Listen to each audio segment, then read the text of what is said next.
Hi, I'm Mario from Dustlight, and in this video we will be taking a look at how to service and clean your device.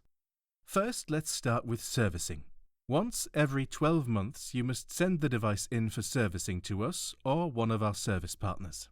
During servicing, we replace the sensors so you can rely on precise measurements for another year. You will receive an email 3 months in advance to remind you when it is time for servicing. You will also receive a notification in the Dustlight app. Now we will take a look at cleaning. This mainly concerns cleaning the air inlet and outlet as well as the screen. First, we must remove the inlet cover.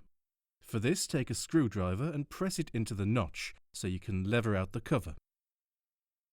The cover is made of stainless steel and can be cleaned using water or various chemicals.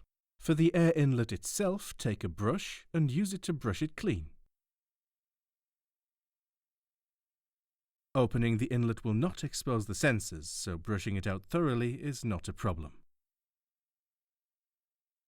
Once you've finished, take a microfiber cloth or damp towel to wipe the screen and lights if necessary. Now you can simply replace the cover. This completes the cleaning process. If you have any further questions, please send us a message at info@dustlight.de or watch the other videos that we made for you. Thank you.